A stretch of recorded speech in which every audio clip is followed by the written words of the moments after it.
Assalamualaikum warahmatullahi wabarakatuh. Dalam video kali ini, kami dari kelompok 3 yang beranggotakan saya sendiri, Ahmad Rafi Arifandi, NIM 19140014, dan juga ada dua rekan saya yaitu Azizah dengan NIM 19140053, dan juga ada Siti Salwalita Azizah dengan NIM 19140102. Kami di sini akan membawakan materi mengenai azimah dan rukhsah. Dan langsung saja untuk pengertian langsung dijelaskan dengan teman saya. Yang pertama, pengertian azimah. Secara bahasa, azimah diambil dari kata al-qasadu al-mu'akkad, yaitu kehendak untuk mengkokohkan. Sedangkan menurut istilah, azimah adalah masyara min ahkamil kaliyati ibtidai. Kata ibtida dalam hadis tersebut yaitu pada mulanya pembuat hukum bermaksud untuk menetapkan hukum kepada hambanya yang tidak diketahui oleh hukum yang lain. Jika ada hukum yang mendahuluinya, maka hukum tersebut telah dinasakh. Dengan demikian, hukum azimah berlaku sebagai pemula dan sebagai pengantar kepada kemaslahatan yang umum. Kemudian pada kata al-kaliyah mengandung arti bahwa hukum berlaku untuk semua mukallaf tanpa ada ditentukan untuk sebagian yang lain dan tidak ditentukan sebagian waktu yang lain. Dalam pengertian ini berlaku umum, seperti sholat dan puasa berlaku umum tanpa memandang situasi dan kondisi yang dialami mukallaf tersebut. Begitu juga dengan haramnya bangkai dan daging babi. Jadi, dapat disimpulkan, azimah adalah hukum yang ditetapkan pertama kali atau hukum yang ditetapkan secara umum berlaku terhadap setiap mukallaf tanpa dijelaskan situasi dan kondisi yang dihadapi oleh mukallaf tersebut. Sehingga, jika dipahami secara hukum azimah, sholat dalam kondisi bagaimanapun harus dilakukan dalam keadaan berdiri. Begitu juga bangkai dan daging babi dalam kondisi apapun tetap haram untuk dimakan. Secara sederhana, azimah dipahami sebagai hukum umum dan hukum asal yang bersifat mutlak, baik hukum itu bersifat perintah untuk mengerjakan sesuatu ataupun larangan melakukan. Jadi, jika hukum tersebut di luar dari hukum umum, misalkan dalam kondisi kita darurat di luar, kita tidak bisa tidak memakan daging itu karena kita bisa mati, itu di luar. Jadi azimah ini bersifat umum, bersifat mutlak yang sudah ditentukan. Jika kondisi itu berbeda lagi, misalkan seperti sholat, nah kita itu sedang sakit, tidak memungkinkan untuk berdiri, nah itu bukan azimah. Selanjutnya pengertian rukhsah. Secara bahasa, rukhsah diambil dari kata al-yasiru wa sahulatu yang berarti keinginan dan kemudahan. Sedangkan menurut istilah, definisi yang diberikan oleh ulama usul tentang rukhsah yaitu yang pertama, menurut ulama Syafi'iyah, rukhsah adalah ia hakimu thabitu 'alal khalafi dalilu li'uzuri. Yang kedua, menurut at-tufi, rukhsah adalah ma itu 'alal khalafi dalilu syari'i li'aradi rajihu. Dari dua definisi di atas dapat dipahami bahwa rukhsah adalah ketetapan hukum yang menyalahi atau berbeda dengan hukum azimah tersebut, karena rukhsah lebih bermakna adanya pengecualian dari hukum-hukum yang ditetapkan secara global dan berlaku. Kata hukum di sini semua yang mencakup tentang bentuk hukum. Sedangkan kata tsabit yaitu berlaku tetap, yang artinya bahwa rukhsah itu berdasarkan dalil yang ditetapkan pada pembuat hukum. Jadi sebelumnya itu rukhsah memang pada dasarnya sudah boleh melakukannya. Misalkan seperti makan dan minum. Itu memang sudah dari dulunya dan tidak menyalahi hukum yang sudah ada. Kata dalil yang maksudnya yaitu dalil hukum yang dinyatakan dalam definisi ini agar mencakup rukhsah untuk melakukan perbuatan yang ditetapkan dengan dalil yang menghendaki hukum wajib. Misalnya seperti berbuka puasa bagi orang yang musafir, atau yang menyalahi dalil hukum nad atau sunnah seperti meninggalkan salat jamaah karena hujan dan lain sebagainya. Kata uzur dalam definisi ini yaitu mengandung arti kesukaran dan keberatan untuk menghindari dari cangkupan. Arti rukhsah terdapat dua hal. Yang pertama, hukum yang berlaku dan ditetapkan dengan dalil lebih kuat yang menyalahi dalil lain yang lemah dari hukum itu. Karena diberlakukannya hukum yang datang belakangan bukan berarti memberikan keringanan. Akan tetapi, memang secara ketentuan harus dilakukan karena kekuatan dalilnya. Yang kedua, taklif atau beban hukum semuanya. Ini merupakan hukum yang tetap menyalahi dalil asal dan yang menurut asalnya tidak ada taklif.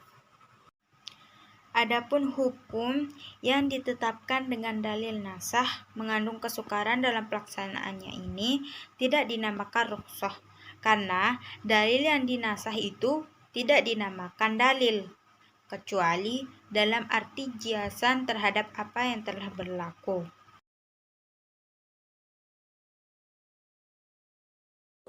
Selanjutnya saya akan menjelaskan tentang macam-macam azimah dan rukhsah.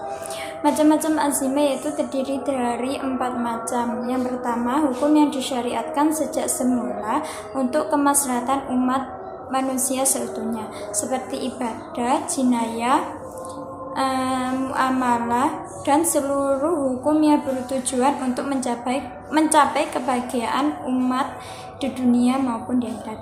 Yang kedua yaitu hukum yang disyariatkan karena adanya suatu sebab yang muncul, seperti hukum yang mencaci maki agama dan sesembahan yang lain.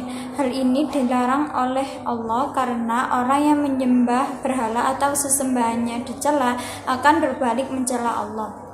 Hal ini sesuai dengan firman Allah dalam surat Al-An'am ayat 108 yang artinya, dan janganlah kamu memaki sembahan-sembahan yang mereka sembah selain Allah, karena mereka nanti akan memaki Allah dengan melampaui batas tanpa pengetahuan. Yang ketiga, hukum yang disyariatkan sebagai pembatal atau nasi bagi hukum sebelumnya, sehingga mansi seakan-akan tidak pernah ada. Status nasi dalam kasus seperti ini adalah azimah.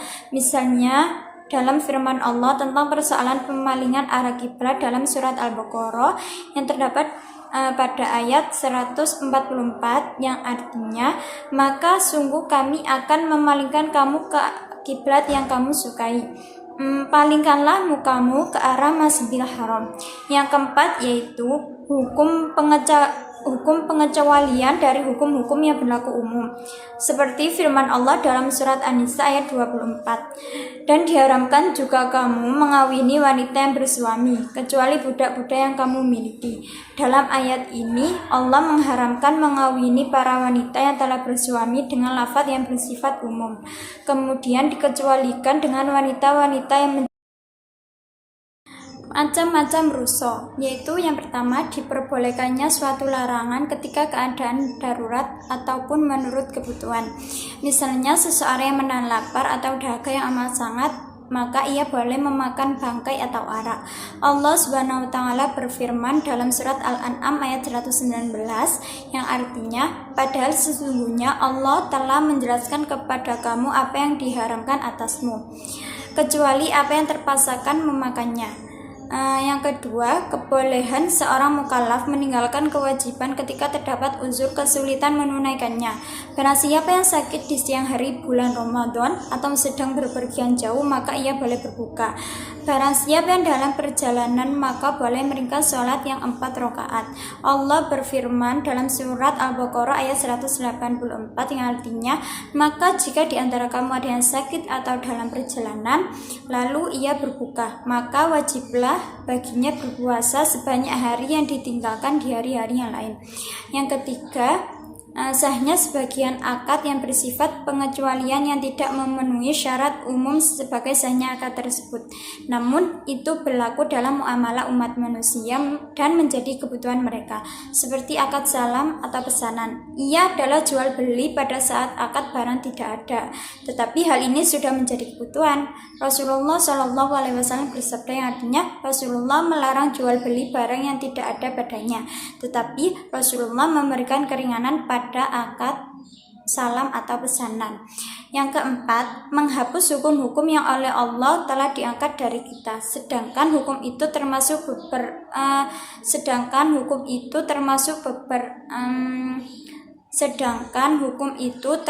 hukum yang berat atas umat sebelum kita.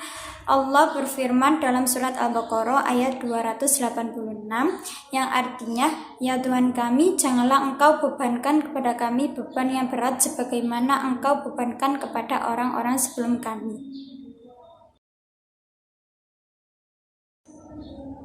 Hukum menggunakan rukhsah. Pada dasarnya rukhsah itu adalah pembebasan seorang mukallaf dari melakukan tuntutan hukum azimah dalam keadaan darurat.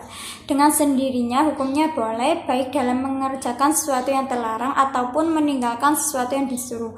Namun dalam hal menggunakan hukum rukhsah, bagi orang yang memenuhi syarat itu terdapat perbedaan pendapat dari kalangan ulama. Jumhur ulama berpendapat bahwa hukum menggunakan rukhsah itu tergantung dari bentuk udzur yang menyebabkan adanya rukhsah. Dengan demikian, hukum menggunakan rukhsah itu dapat menjadi wajib, seperti memakan bangkai bagi yang tidak mendapatkan makanan yang halal, sedangkan ia khawatir seandainya tidak menggunakan rukhsah akan mencelakakan dirinya sendiri. Hukum rukhsah ada pula yang sunnah, seperti berbuka puasa Ramadan bagi yang sakit atau dalam perjalanan jauh. Kata rukhsah berarti memudahkan atau meringankan. Arti ini tidak bertentangan dengan wajib atau nat selama perintah yang membawa kepada arti wajib atau nat itu lebih mudah dan lebih ringan. Rukhsah dan azimah adalah bentuk pembagian lain dari hukum syarak yang ditinjau dari segi hukum itu sesuai dengan dalil yang berlaku atau tidak. Bila hukum itu tidak sesuai dengan dalil yang berlaku, maka disebut azimah. Sedangkan bila yang menyalahi dalil yang berlaku itu disebut rukhsah. Ya, sekarang yaitu keutamaan azimah dan rukhsah. Para ulama berbeda pendapat tentang tarajuh atau mengutamakan mengambil rukhsah atau azimah. Tetapi sebenarnya perbedaan mereka pada masalah-masalah parsial yang berhubungan dengan rukhsah dan azimah saja, seperti menghosor sholat dalam perjalanan, atau menjama antara dua sholat, atau sholat Jumat dan sholat Id jika terjadi pada hari yang sama, dan sebagainya. Perbedaan pendapat antara mereka dalam masalah-masalah di atas adalah dikarenakan perbedaan mereka dalam mencari asal masalah dan penyesuaiannya. Dalam hal ini, Syadhibi menjelaskan masalah ini secara umum, membandingkan antara rukhsah dan azimah. Lalu menyebutkan beberapa dalil yang menguatkan pengambilan azimah dan juga menyebutkan beberapa dalil yang menguatkan pengambilan rukhsah. Dalil-dalil yang menguatkan pengambilan azimah. Yang pertama, azimah adalah hukum asal yang tetap, yang disepakati dan pasti kebenarannya. Sedangkan rusoh, walaupun pemberian hukumnya pasti, tetapi dia bersifat zani dalam penerapannya. Karena rusoh berdiri di atas musyahoh atau kesulitan, kemungkinan penerapan rusoh dalam realitas dapat dikatakan tidak ada jika dinisbatkan kepada azimah. Dengan begitu, azimah lebih kuat daripada rusoh. Selanjutnya, mengambil rusoh dapat dijadikan sebagai alasan untuk tidak melaksanakan azimah dalam ibadah. Sedangkan mengambil azimah itu membiasakan kuat dan sabar dalam beribadah dan bersungguh-sungguh dalam melaksanakannya. Selanjutnya, asal dari tasyri' adalah taklif atau pembebanan. Dan dalam taklif ada suatu beban dan kesulitan bagi seorang hamba. Merupakan hikmah Allah bahwa pembebanan tersebut disesuaikan dengan kemampuan manusia dan kebiasaannya. Jika muncul suatu kesulitan yang sangat pada sebagian orang atau pada kondisi tertentu, azimah tidak keluar dari tujuan Allah semula, tidak juga mempengaruhi pelaksanaannya. Hukum asal tetap pada azimah, tidak keluar darinya kecuali karena sebab yang sangat kuat.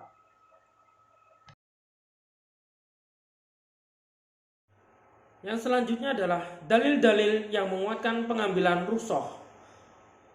Bahwa asal hukum rusoh walaupun bersifat parsial, tetapi jika dinisbatkan pada azimah, ia tidak terpengaruh karena ia dianggap sebagai suatu pengecualian dari azimah. Selanjutnya, banyak terdapat dalil yang menjelaskan tentang diangkatnya kesulitan dari umat. Seperti firman Allah Subhanahu wa taala di dalam Al-Quran surah Al-Hajj ayat 78 dan Al-Quran surat Al-Baqarah ayat 185. Berdasarkan hal di atas, maka agama ini terdapat kemudahan. Sekian dari kelompok 3, kurang lebihnya mohon maaf karena di sini kita sama-sama belajar. Sekian dari kami, wassalamualaikum warahmatullahi wabarakatuh.